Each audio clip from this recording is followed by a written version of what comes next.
So I'm starting with the part 2 of this interview with my father, Mr. Eddie León. This is Generational Archives, and if you've heard part 1, you've heard a little bit about my incredible father and his beginnings. But for this interview, we're actually going to focus on Daddy Ning. So learning more about my grandfather, who was a merchant marine, who sailed widely, and learning more about his beginnings as Papi remembers them, as well as some unique characteristics about Daddy Ning. So, Papi, can you describe Daddy Ning for us? How would people, if they were imagining Daddy Ning, what would they see? Oh, they'll find that he's a very, very pleasant person.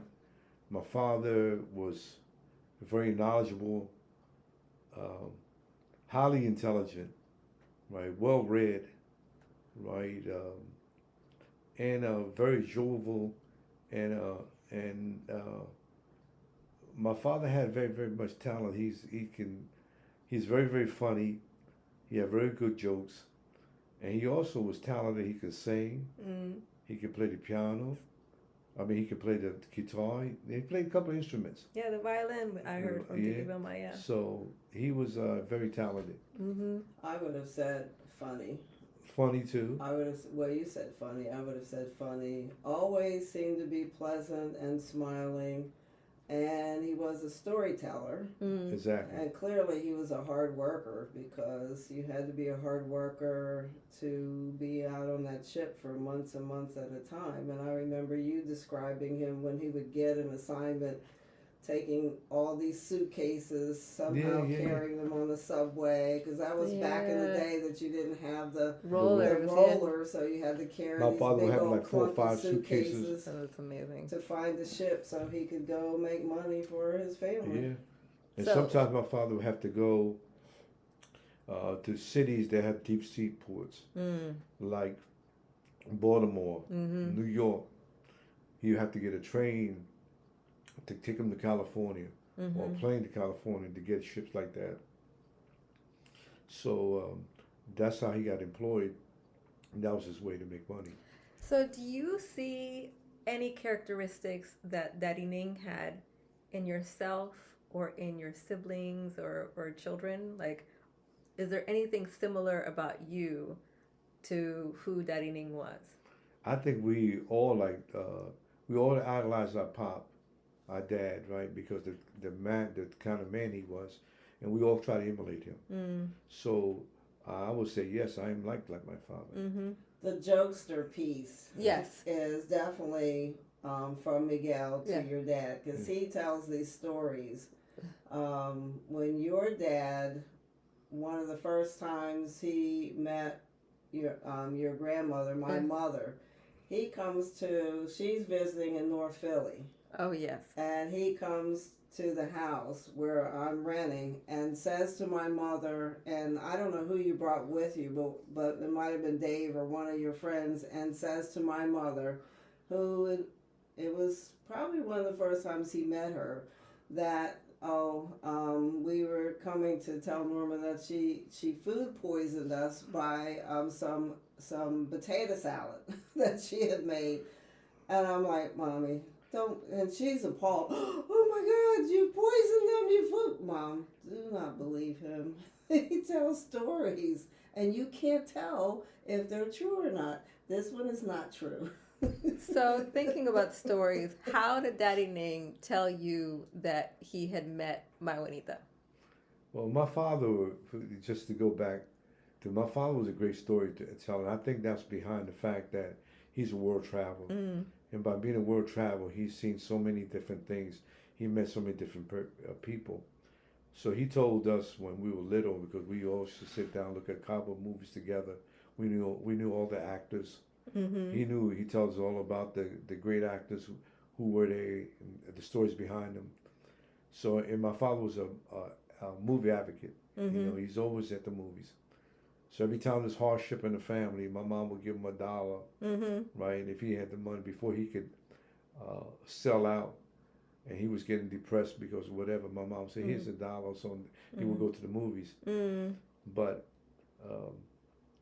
what was the question? How did he tell you that he had met my Juanita? Oh, he told us one of the stories he told. He's a fantastic storyteller.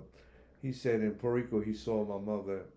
The first time he saw my mother, she was on a wagon train, and he was up on top of the hill with his braves, and he saw her, and he raided the wagon train and snatched that white woman, and he snatched her. Then that's how they became husband and wife. He said he says, and then my mom said to him, Miguel, stop telling all those lies. Well, what about the story with that women are made of rubber and they bounce? Oh, yes. Yeah, he told us. Yeah, he told that women he told like that women are made of rubber. You can throw them out and they bounce back up. So we try to throw our sister out the window to see if she From a bounce high back. rise. From a high rise. You know, we try to throw our sister out the window. And so we just did an interview with Titi Vilma and heard some more of the story of how Daddy Ning and my Juanita were distantly related, and most likely they actually met because Daddy Ning's grandmother was related to my Juanita's grandfather, and that they met when he was visiting his grandmother. So I think it's fantastic that he tells this story about a wagon train, but it's Puerto Rico. So. Yeah. But he was also, my father was, for example, he was like Norma's father in a way, because he was real smart, right? When my brother was going to school and he had problem with algebra and all that, my father was the one that would do the math for me, show him how to do it, right? So he was real thing like that. And another thing about him, he had an exceptional penmanship. He had the best penmanship in that family. My father would write. I mean, his writing was beautiful. If you see how he writes, and I asked him, Poppy, how do you write like that? He says that he's left-handed, right? But in Puerto Rico, they want you to be right-handed. So when he went to write with left hand, they would hit him with a ruler on his hand. So they conditioned him right. And then they taught also, in order for you to pass grades, right, you had to pass penmanship. Penmanship was required for you to pass grade. So they would have to. So he had the best handwriting of all the family. He had the best handwriting. If you ever see my father write, he had a beautiful handwriting. How far did he go in school? I think he either went to 11th grade or 10th grade, right? Same thing like your pop, right? And then he quit for some reason. I don't know the reason why he quit, right? But he didn't finish. I don't know if he had to work, right? And the other story about my father, you want another story? Yeah. Was my father was, when he was a little boy, my father was, he was always a joker and things like that. He was a guy there gambling, right? And he was a friend that they used to joke with each other. And the guy was betting, he lost, and my father was joking with him, joking with how he lost, and so. And the guy got angry. He was a grown-ass man. So he beat up my father real bad, almost killed my father. My father started bleeding internally, right? And he left him there like that. And then my mom, my grandmother, either wanted to hurt him or get a contract, like that. So let it go. But as my father grew, I think my father was 17 years old, and my father was training then to be a fighter, and he ran across that man again, right? And this time, they started fighting again, and then they saw that my father was whipping the hell out of this man, beating him real bad, and they said they was to intervene. They said no, it's una pelea de venganza, right? So my father beat this man. He was never the same after that. But and they were saying how when you do something to a kid, right, they never forget. And that's how my father got his revenge on that man. Well, and that's one of the things that is also something that he taught all of y'all is the skill to fight and defend yourselves. As far as we were concerned, my father used to, especially growing up in New York City, my father said, you don't need to be no gang, you're a gang within yourself. He said, but one thing I really appreciate from my father was that he did train us to fight, right? And behind the fact that he was a prize fighter, a lot of the people that we had to fight, after they fought us, right, they realized that we was no pushover, and they didn't want to fight us no more. Whether they won or lost, right? It wasn't a question that it wasn't a question that they wanted to fight us again. And I had a lot of fights when I was young, right? And most of the fights I won. Well, and everybody learned how to fight. Like the girls, the boys, everybody learned how to fight. And Vilma was tough too. Vilma was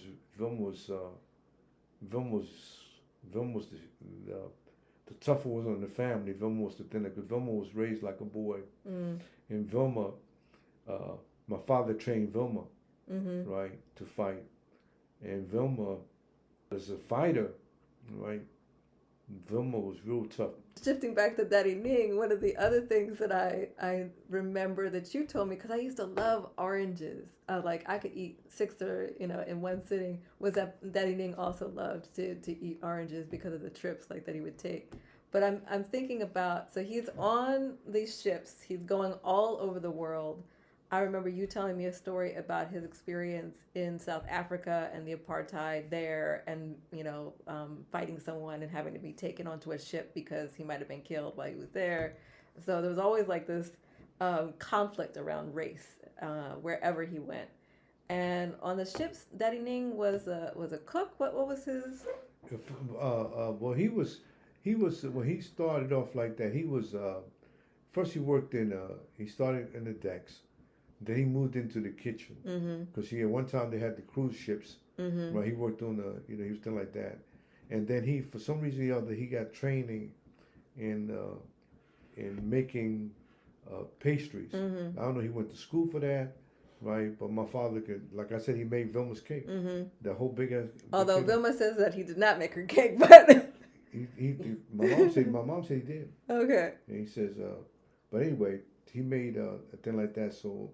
But he was very talented. Yeah. And all the one of the things about him was he cooked on the ship and he did all that on the ship, but he would not eat at anyone else's houses because of, I think, his experience on the ship. So he would come to your house, but he would not eat at anyone else's houses except his. Yeah, he would eat that. And he also, if you touch the bread before him, right, he wouldn't touch the bread. Yeah, yeah. Something like that. So my father was something like that. And why do you think that was? Why do you think he was so particular about eating outside the house, or if you touch the bread before him, he won't do it? No, because he didn't trust people's food, and then he also realized that people would be. He was concerned about people rooting you. Yeah. You know, we come from that tradition, right? People root you to the food, and he just said no. And then also cleanliness. He knew my mom was clean. And also my mom, the way my mom cooked food, right? He knew that my mom wouldn't be like that, but he didn't trust people in terms of cleanliness and stuff like that. My pop wouldn't eat in nobody's house. Well, like definitely, often what's come up is like a spiritualist tradition that he came from, or like Santeria tradition. Was he a believer in Santeria or his family was Santeria, right? But he was more like he was more like Catholic, but not real practicing Catholic. He became more practicing Catholic later on in his life with my mom, right? But he was exposed to a lot of things, like his sister Raquel and Catalina, they were Santeria, right? Then he had people that were into spiritualism. He had people that were Pentecostal, yeah. Right, and he had those people, right? He had aunts like that, so he had different denominations that affected his perspective of religion. Yeah. Right.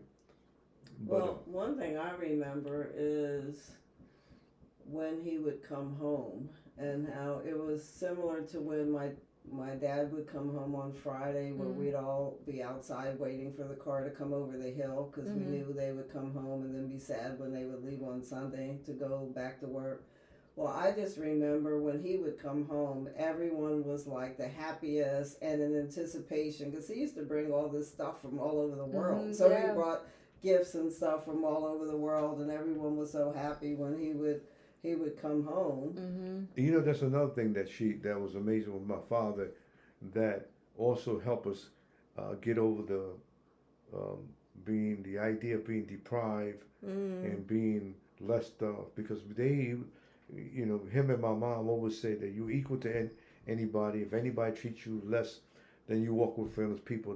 Don't let those people define you.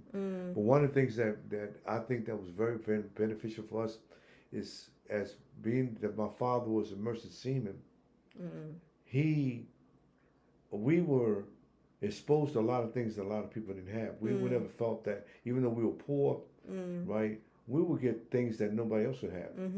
We have the latest watches. My mom would get the best of perfume from Paris, right? Since I was sickly, I always get a little gift. I'm gonna get a radio. I had one of the first Mickey Mouse watches, right? We all had watches. My father would buy watches, would bring us Seiko watches, good quality watches that people would pay a lot of money for.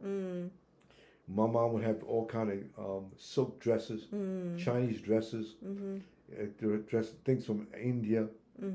So my father had doll babies, all kind of stuff. So we were exposed to a lot of artistic treasures from other countries. And then my mom had like big elephants, big elephants, beautiful elephants and stuff like that. The ceramics, So my father brought a lot of stuff in the house that other people would marvel at, because they wonder, where did you get that from, right?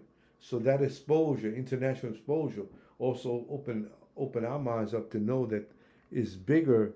The world's bigger than the United States, because he was telling stories like, for example, about the Russians. He said, see how these people talk about each other in the newspaper? He said, but when these ships landed against each other, he said, they're the best of friends. The Russians come over to the American ships, right? They bring the vodka and the Russian drinks, and the American sailors, the captain would give them steaks and stuff that they won't get in their ships. They would feed them. They would give them stuff like that, and that's how it goes. He said it's the people treat you different than the politicians. Right. He said, you think they're the worst enemies, but they're not really worst enemy. It's just the way the political world is. So he exposes to a lot of things about how people conceive of things. He also exposes to. Go ahead. He also exposes to, for example, how the British, right, are real extremely racist people, but then when they go to India, for example, and they see an Indian prostitute, or places like that in Africa, but in the world, when they're no longer to be watched, that's when you start seeing that they're not that way anyway. Well, I wanted to show you this picture, which I think is that you? That's me. That's you with the record player, right? Yes, record player. I think I might have been in 5th grade. Yeah, so were you already in New York? But you were still in New York. Let me see this stuff.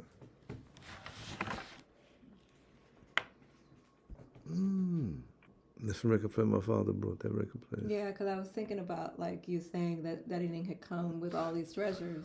Yeah. And you having this record player. That wasn't mine. That record player, I think, belonged to Connie or Vilma. Okay. Yeah. But Titi Connie, I remember this picture, and I remember her saying that was your record player and that you were super excited about it. That the picture was Daddy Ning taking a picture of you with the record player because you were so happy about it. But it might have been. I don't know. But I don't think I have a record player, because that would have been a woman's shit. A record player would have been. Oh my goodness. Okay. Well, and then there's this other picture, which of course Daddy Ning must have taken. It looks like it's a double exposure. So it's Juanita in one picture. I'm not sure who the person next to her was, but this is also you in this big suit. No, that's not a suit.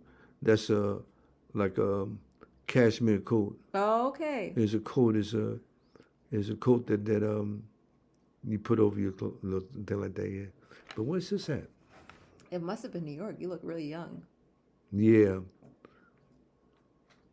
Because I remember this is a picture that I got at my Juanita's house right after she died, and took all these pictures of what still remained of the pictures that had been ruined. Yeah, this is in New York. This is New York. And Didi Connie had told me that was you. It's actually on the cover of my book. Okay. Okay. So. But I don't remember too much about that picture. Yeah. But thinking about like, oh, where did that coat come from? I don't know. But no, see, that coat right there was that coat right there. A lot of times too, my father would get pieces made for us too. Oh, okay. You know. Yeah, it might have been that. Yeah, because a lot of times, when we got older, sometimes we would take his clothes and put them on. Mm-hmm, and if you put my father's shoes on, he don't want them back. Oh, yeah. If you put his shoes on, I don't care if your size was 5 and he was 8, you don't want them back. You don't put nobody else's shoes on. That is really interesting. That like he did not want anybody to touch anything of his. No. And then in the kitchen, you sit on the table, you couldn't touch the bread before you touch the bread. So fascinating. Yeah. All of a sudden, it sounds like if we examine some of Miguel's different, I don't want to say quirks, but what's a better word?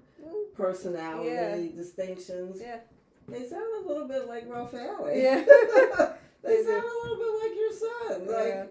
Like some particular ways he sees the world. It sounds a little bit like your grandfather saw the world. So, this is a way, if you do this, no, I don't want that anymore. Yeah. So we need to examine that a little more. Yeah, hey, a lot of things are generational. The more you were talking, I said, this sounds like my grandson. A lot of things are generational. Yeah, generational. Final thing I wanted to say, you mentioned about his coming to the, being more involved in Catholicism, the older he got, because I know they were involved in Milagrosa.